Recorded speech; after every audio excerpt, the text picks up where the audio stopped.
I'm still currently working on the third part of What If Qui-Gon Jinn Trained Anakin Skywalker. The story has proven to be longer than I initially expected, which means I'll have 2 more parts. In the meantime, I hope you enjoy this brand new story that I've written. And again, welcome back guys to What If, a Star Wars story, where we take a set and established part of the Star Wars universe and change it to explore the unforeseen consequences. The most powerful Sith Lord that ever lived was Darth Sidious, time and time again conquering the Star Wars universe and defying the strength of the Jedi and the Skywalkers that would follow. Palpatine is the ultimate Sith Lord and what embodies true power and growth in the dark side of the Force. He is the ultimate evil in the Star Wars universe, and he loves and adores this fact. So this raises the compelling question: what if Palpatine had not been first indoctrinated into the Order of the Sith by Darth Plagueis? What if he had been a Jedi instead? Or rather, what would have occurred if the Jedi had taken him instead of the Sith, and he was actually discovered by the Jedi as a young boy? What would Star Wars look like if Palpatine was a Jedi, and what would occur under their tutelage? To set the stage, let's say that this takes place when Palpatine has just ascended to the rank of Jedi Knight, and has just completed his Jedi trials, and let's as accurately as possible determine what would happen to the story of Star Wars if Sidious were a Jedi Knight.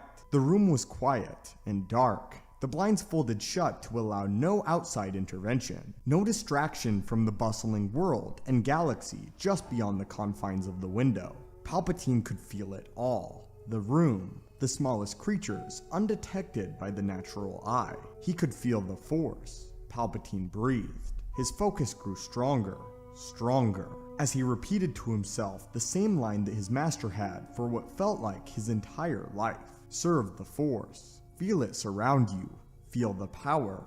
Feel the light. Palpatine reached further. He could feel the light. It was warm and inviting.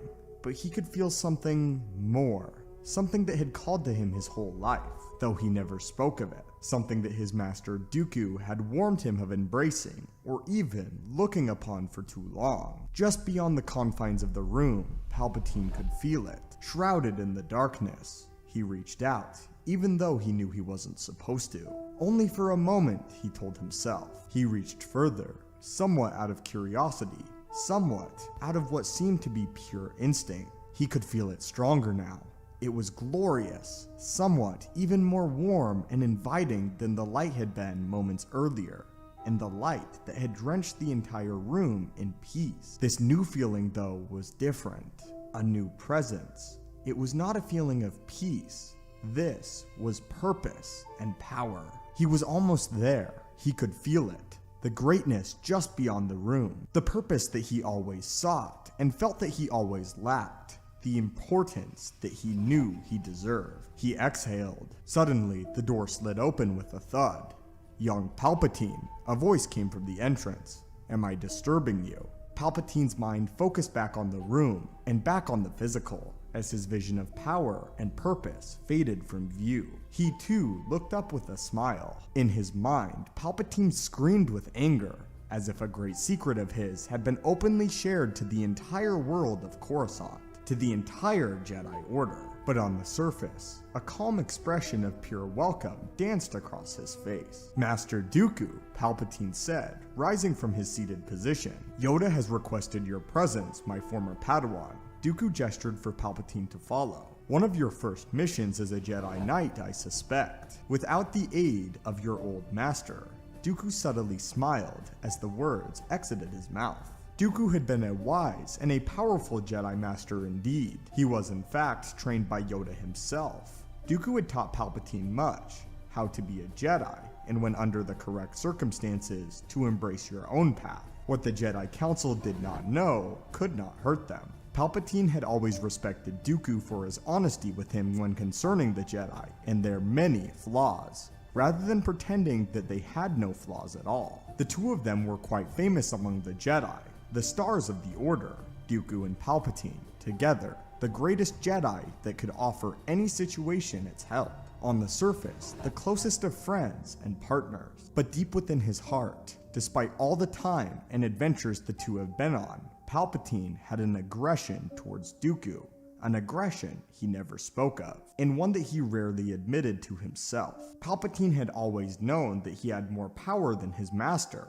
and always resented Dooku for believing otherwise. Even to Palpatine, the answer was so clear. He was the superior Force wielder.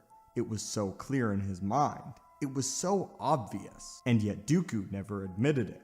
Palpatine was sure that Dooku believed otherwise, a thought that drove him insane with envy. The fact that many of Palpatine's great successes during his time as a Jedi Padawan were attributed to Dooku and his training. Palpatine hated Dooku for this fact. Palpatine's mind shook back to the present as both he and Dooku walked down the long corridor of the Jedi Temple. Dooku was his friend on the surface, and a friend he would remain to be on the surface, but his greatest rival beneath. And the worst part of it all was that Dooku knew the two were rivals. Although he himself would never admit it, same as his apprentice. The two hated each other, but simply admitting that they did would be admitting that the other was greater. And so for the time, they would continue to lie to everyone else, as well as themselves. Today, the two of them would be cordial. Palpatine was to be sent off on his first mission. He was to finally receive the praise of his own success rather than share it with his old master. Today was Palpatine's day. Just to make a few brief explanations to where I'm taking the story here. I want this to be a story that's true to the inherent character of Palpatine, who at his core is someone who is more raw and gifted in the dark side inherently, and is also inherently not a very good or a moral person. That's why I think a story of him warring within himself could be so compelling. His history of being trained as a Jedi, but the natural draw that he feels to the dark side. I like these small moments that I get to highlight within a character's mind and try to put myself in that spot. What they're thinking in this situation, what Palpatine's thinking within his own mind, rather what he's showing the entire galaxy at large. The same thing he did during his entire run as Chancellor, hiding his true emotions and feelings so masterfully.